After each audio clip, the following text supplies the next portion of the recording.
ദൈവത്തിൻ കുഞ്ഞാടേ നീ യോഗ്യനാ. സ്തോത്രം സ്തുതി ബഹുമാനങ്ങളെല്ലാം സ്വീകരിപ്പാനെന്നും നീ യോഗ്യനാ. നീ എന്നും യോഗ്യൻ, നീ എന്നും യോഗ്യൻ. ദൈവത്തിൻ കുഞ്ഞാടേ നീ യോഗ്യനാ.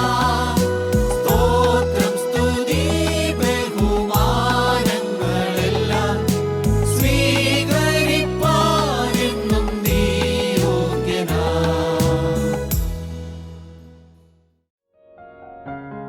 ഞങ്ങളും ക്രൂശിക്കപ്പെട്ട ക്രിസ്തുവിനെ പ്രസംഗിക്കുന്നു. ലൂക്കോസിന്റെ സുവിശേഷം 12-ാം അധ്യായം 16 വാക്യങ്ങൾ വായിച്ചു കേൾപ്പിക്കാം. ഒരു ഉപമയും അവരോട് പറഞ്ഞത്, ധനവാനായ ഒരു മനുഷ്യൻ്റെ ഭൂമി നന്നായി വിളഞ്ഞു. അപ്പോൾ അവൻ, ഞാൻ എന്ത് ചെയ്യേണ്ടു, എൻ്റെ വിളവ് കൂട്ടിവെപ്പാൻ സ്ഥലം പോരാ എന്ന് ഉള്ളിൽ വിചാരിച്ചു. പിന്നെ അവൻ പറഞ്ഞത്, ഞാനിത് ചെയ്യും, എൻ്റെ കളപ്പുരകളെ പൊളിച്ച് അധികം വലിയവ പണിത് എൻ്റെ വിളവും വസ്തുവകയും എല്ലാം അതിൽ കൂട്ടിവെക്കും. എന്നിട്ട് എന്നോട് തന്നെ, നിനക്ക് ഏറിയ ആണ്ടുകൾക്ക് മതിയായ അനവധി വസ്തുവക സ്വരൂപിച്ച് വെച്ചിരിക്കുന്നു, ആശ്വസിക്കുക, തിന്നുക, കുടിക്കുക, ആനന്ദിക്കുക എന്ന് പറയും. ദൈവമോ അവനോട്, മൂഢ, ഈ രാത്രിയിൽ നിൻ്റെ പ്രാണനെ നിന്നോട് ചോദിക്കും, പിന്നെ നീ ഒരുക്കി വെച്ചത് ആർക്കാകും എന്ന് പറഞ്ഞു. ദൈവ വിഷയമായി സമ്പന്നനാകാതെ തനിക്ക് തന്നെ നിക്ഷേപിക്കുന്നവൻ്റെ കാര്യം ഇങ്ങനെ ആകുന്നു. ദൈവം ഈ ധനവാനായ മനുഷ്യനെ വിളിച്ചത് മൂഢ എന്നാണ്. അവൻ എന്തെങ്കിലും ഒരു വിഡ്ഢിത്തം കാണിച്ചതായി നാം കാണുന്നില്ല. നന്നായി കൃഷി ചെയ്തു, അത് നല്ലതുപോലെ നിലമൊരുക്കി തന്നെയായിരിക്കും, വളമിട്ടായിരിക്കും, വിത്ത് മുളച്ചു വന്നപ്പോൾ വീണ്ടും വളം ഇട്ട് കാണും. മാത്രമല്ല അതിന് പുഴുക്കേടൊന്നും വരാതെ നോക്കിക്കാണും. എല്ലാം വളരെ ശ്രദ്ധിച്ച് ചെയ്തുകൊണ്ടാണല്ലോ നല്ല വിളവ് കിട്ടിയത്, സംശയമില്ല.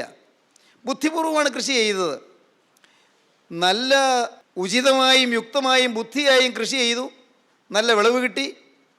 അതിലൊരു മണി നെല്ല് പോലും അല്ല, ഒരു മണി ഗോതമ്പ് പോലും നഷ്ടപ്പെടാതെ സൂക്ഷിക്കണമെന്നുള്ളതായ ബുദ്ധിയും അദ്ദേഹം കാണിച്ചു. ഇപ്പോൾ ഉള്ള കളപ്പുരകൾ പോരാ, പുതിയ കളപ്പുരകൾ പണിയണം. എല്ലാം ബുദ്ധിപൂർവ്വം ചെയ്തതായിട്ടാണ് നമുക്ക് തോന്നുന്നത്. ലോകപ്രകാരം ഈ മനുഷ്യൻ നല്ല ബുദ്ധിമാനായ ഒരു മനുഷ്യനാണ്, വളരെ ബുദ്ധിപൂർവ്വം കാര്യങ്ങൾ നിർവഹിക്കുന്ന ഒരു മനുഷ്യൻ. എന്നാൽ ആ കർഷക പ്രമാണിയെക്കുറിച്ച് കർത്താവ് പറഞ്ഞത് മൂഢ എന്നാണ്. എന്തുകൊണ്ടാണ് അവനെ മൂഢ എന്ന് വിളിച്ചത്? ഒന്നാമതായി ഇവിടെ തന്നെ പറയുന്നുണ്ട്, ദൈവ വിഷയമായി സമ്പന്നനാകാതെ തനിക്ക് തന്നെ നിക്ഷേപിക്കുന്നവൻ്റെ കാര്യം എങ്ങനെയാകുന്നു. അവൻ ദൈവ വിഷയമായി സമ്പന്നനായില്ല. ഭൂമിയിൽ സമ്പന്നനായി. സമ്പത്ത് പാപമല്ല, പണം ഉണ്ടാക്കുന്നത് പാപമല്ല, കൃഷി ചെയ്യുന്നത് പാപമല്ല, കൃഷിയിൽ നിന്ന് വിളവെടുക്കുന്നത് പാപമല്ല. ദരിദ്രനായി ജീവിക്കണമെന്ന് ദൈവം ആരെക്കുറിച്ച് ആഗ്രഹിക്കുന്നില്ല. പൈസയില്ലാതെ വലയണമെന്ന് ദൈവം ആരെക്കുറിച്ചും ആഗ്രഹിക്കുന്നില്ല.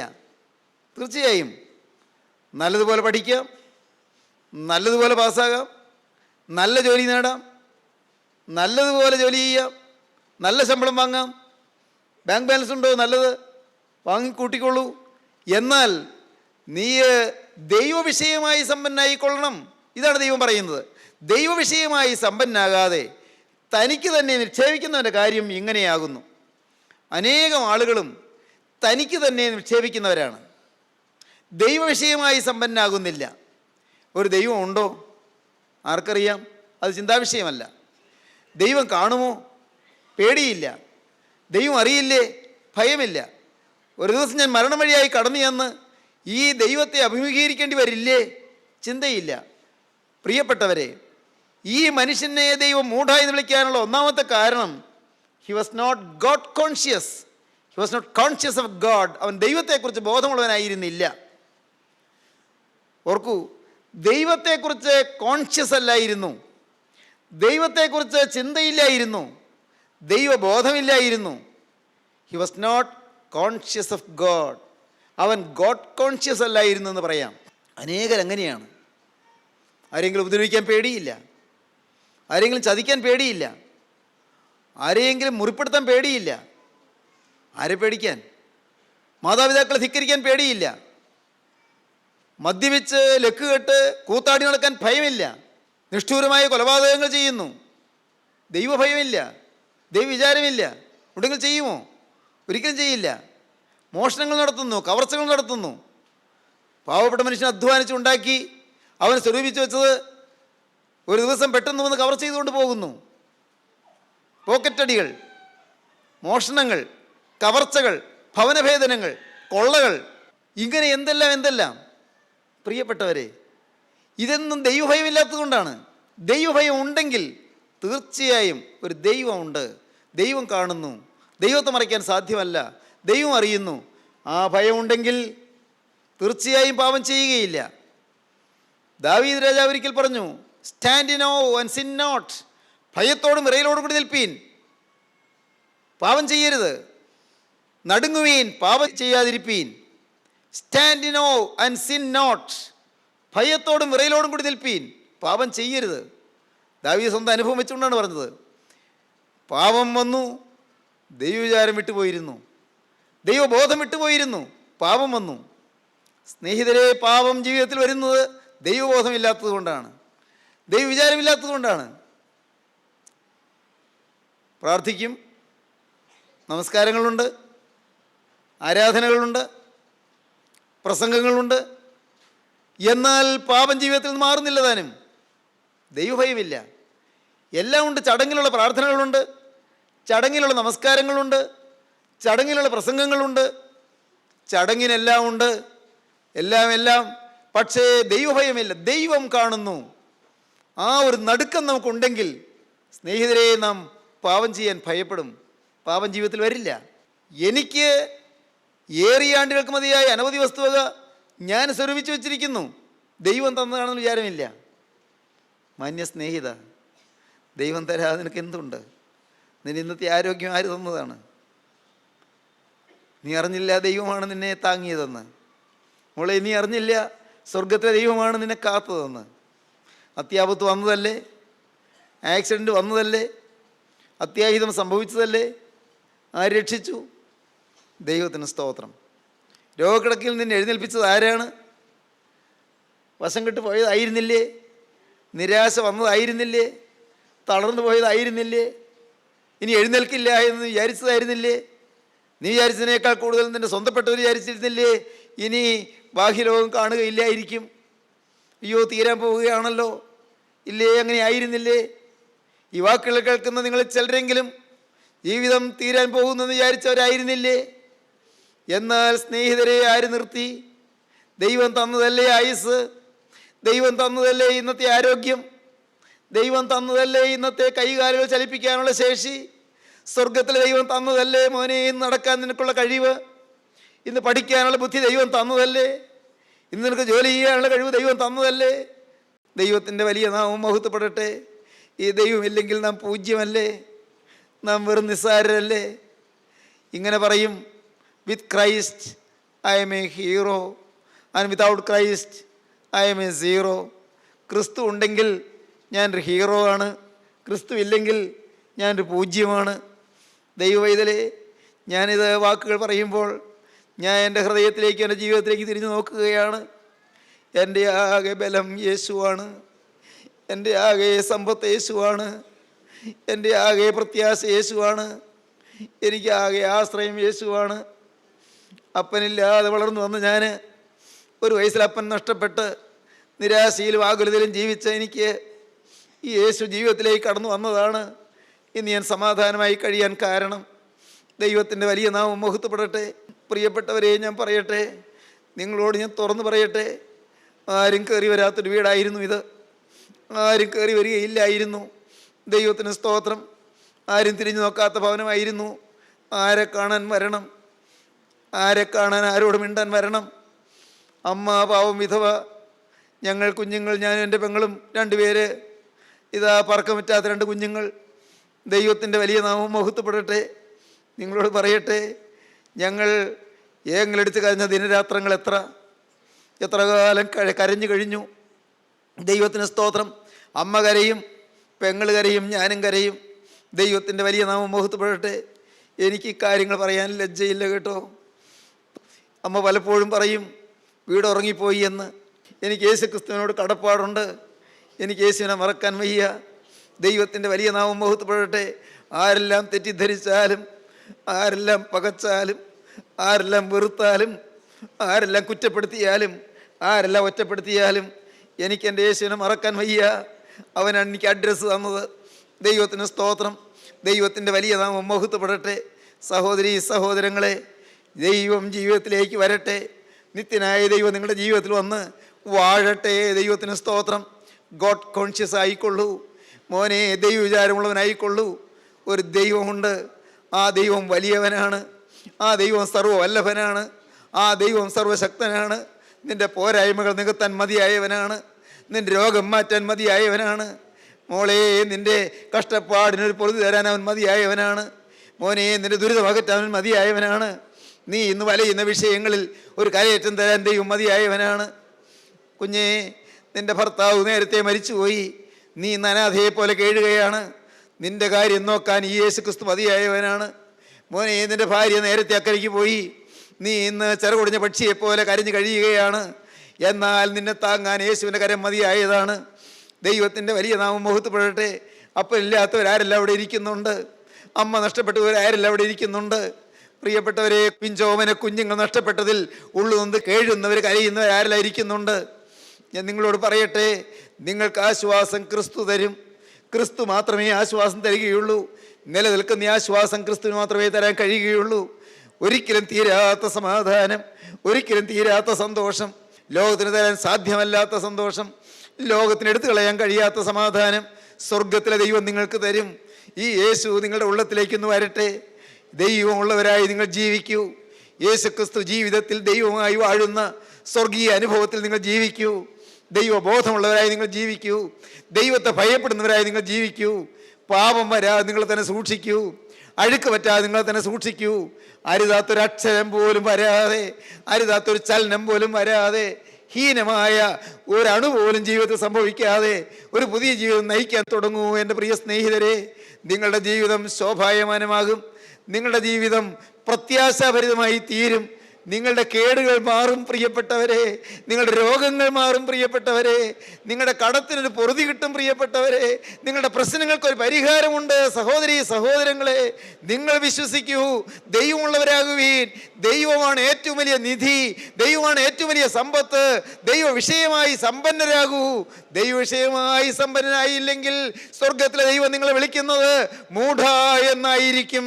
വിഡ്ഢിത്തമാണ്, തീർത്താ തീരാത്ത നഷ്ടമാണ്, ഒരിക്കലും നികത്താനാവാത്ത കേടാണ്, ഒരിക്കലും നികത്തിയെടുക്കാൻ വയ്യാത്ത കെടുതിയാണ്. ഓർത്തുകൊള്ളൂ, തീരാ നഷ്ടം നിങ്ങൾക്ക് ആർക്കും വരല്ലേ. ദൈവത്തിൻ്റെ വലിയ നാമം മഹത്വപ്പെടട്ടെ. സഹോദരീ സഹോദരങ്ങളെ, നിങ്ങൾ കേട്ടിട്ടുണ്ടോ ചാൾസ് ഡാർവിൻ എന്ന്?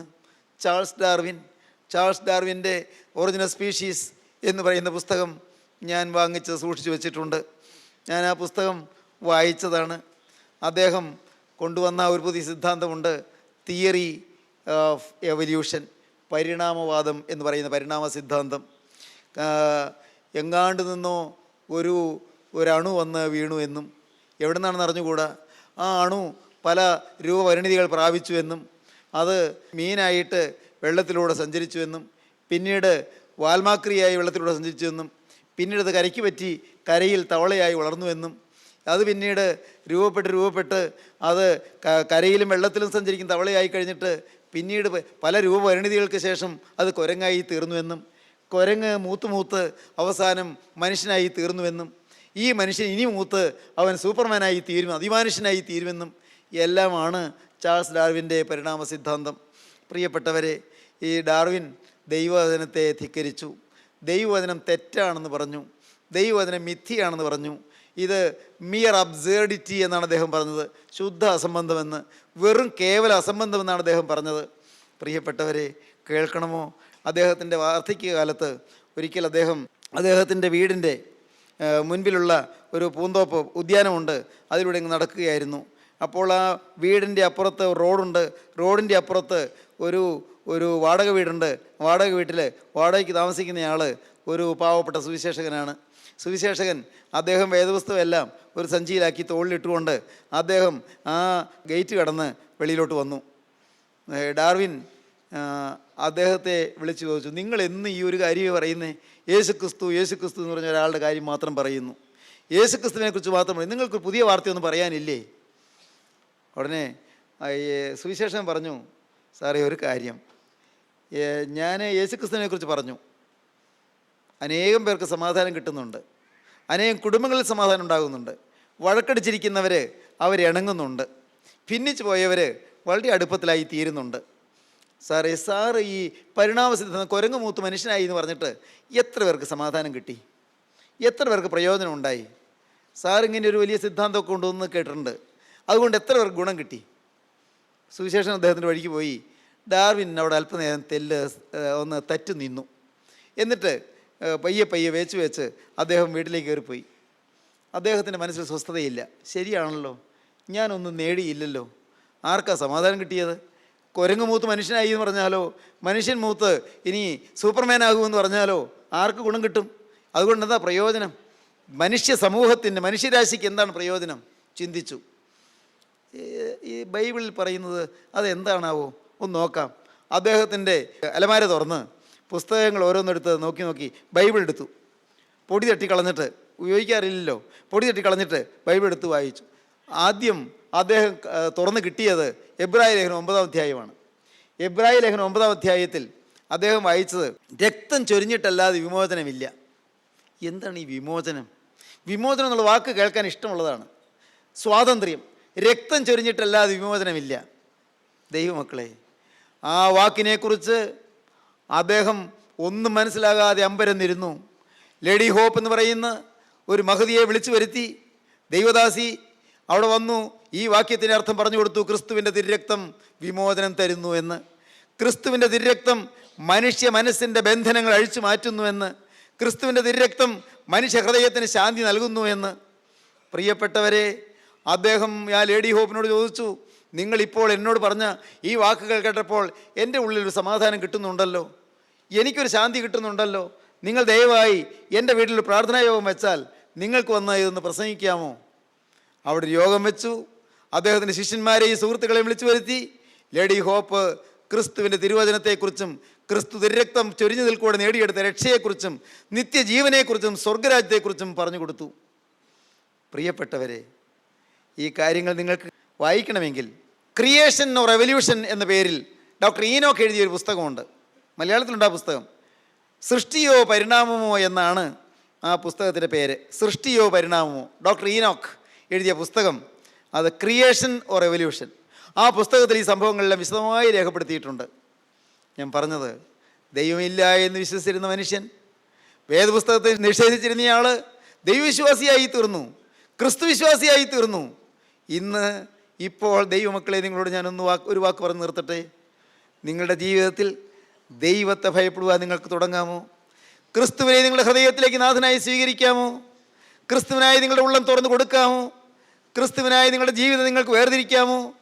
ക്രിസ്തുവിൻ്റെ ആണിപ്പാടുള്ള കരം നിങ്ങളുടെ നേരെ നീട്ടിയിരിക്കുന്നത് വിശ്വാസ കണ്ണുകളാൽ കണ്ടുകൊണ്ട്, ഹൃദയത്തിൻ്റെ കണ്ണുകൾ കൊണ്ട് കണ്ട് വിശ്വാസത്താൽ ക്രിസ്തുവിനെ നിങ്ങൾക്ക് സ്വീകരിക്കാമോ? ക്രിസ്തുവിൻ്റെ തൃക്കരങ്ങളിലേക്ക്, ആണിപ്പാടുള്ള കരങ്ങളിലേക്ക് നിങ്ങളുടെ ഭാവി നിങ്ങൾക്ക് ഏൽപ്പിച്ചു കൊടുക്കാമോ? ക്രിസ്തുവിനോടൊരു വാക്ക് പറയാമോ? നാഥ, ഇന്നു മുതൽ ഞാനൊരു പുതിയ മനുഷ്യൻ. യേശുവേ, ഇന്നു മുതൽ ഞാനൊരു പുതിയ സൃഷ്ടി. നാഥ, ഇന്നു മുതൽ ഞാൻ നിൻ്റെ വക. യേശുവിനോട് വാക്ക് പറയുവീൻ. ദൈവജനമേ, നിങ്ങളുടെ തലമേൽ ദൈവത്തിൻ്റെ പ്രകാശം ഇറങ്ങട്ടെ. നീതി സൂര്യൻ നിങ്ങളുടെ ഹൃദയത്തിൽ ഉദിക്കട്ടെ. യേശു ക്രിസ്തു നിങ്ങളുടെ ഹൃദയത്തിൽ കെട്ടിരിക്കുന്ന ദീപം കത്തിച്ചു തരട്ടെ. യേശു ക്രിസ്തു നിങ്ങളുടെ ജീവിതത്തിൽ പുത്തൻ പ്രതീക്ഷകളും പുതിയ പ്രത്യാശകളും ഉണർത്തി തരട്ടെ. യേശു ക്രിസ്തു നിങ്ങളുടെ രോഗങ്ങളെ മാറ്റി തരട്ടെ. യേശു ക്രിസ്തു നിങ്ങളുടെ കേടുകളും കെടുതികളും മാറ്റി തരട്ടെ. യേശു ക്രിസ്തു നിത്യജീവന് വേണ്ടി നിങ്ങൾ ഒരുക്കട്ടെ. നിങ്ങളുടെ ജീവിതം പുതുതാക്കി തീർക്കട്ടെ. നമുക്ക് പ്രാർത്ഥിക്കാം. കാരുണ്യവാനേ, സ്വർഗീയ പിതാവേ, ഈ മനോഹരമായ സമയത്തിനായി ഞങ്ങൾ നിന്നെ സ്തുതിക്കുന്നു. നാഥാ, നിന്റെ ഈ വചനം കേട്ട് എല്ലാവരെയും അനുഗ്രഹിക്കണമേ. യേശു ക്രിസ്തുവിനെ ഹൃദയത്തിൽ സ്വീകരിച്ചുകൊണ്ട് രക്ഷയുടെ നിർണയത്തോടെ എഴുന്നേൽപ്പാൻ നിന്റെ മക്കൾക്ക് ഭാഗ്യം നൽകണമേ. നാഥാ, അവിടുത്തെ തിരുവചനത്താൽ ഇന്ന് ഈ ജനത്തെ ധന്യരാക്കി എഴുന്നേൽപ്പിക്കണമേ.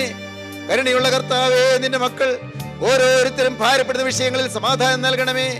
രോഗബാധകൾ മാറ്റിക്കൊടുക്കണമേ. ഭൂതബാധകൾ നീക്കിക്കൊടുക്കണമേ. പൈശാചിക ബന്ധനങ്ങൾ അഴിച്ചു കൊടുക്കണമേ. കുടുംബ ശാപങ്ങൾ മാറ്റിക്കൊടുക്കണമേ. നന്മകളാൽ നിറച്ചനുഗ്രഹിക്കണമേ. എല്ലാവരെയും കൃപയിൽ പൊതിയണമേ. രക്തത്തിന് മുദ്ര തന്ന് എഴുന്നേൽപ്പിക്കണമേ. മഹത്വരക്ഷകൻ മാത്രം എടുക്കണമേ. യേശുക്രിസ്തുവിന്റെ ജയകരമായ നാമത്തിൽ തന്നെ.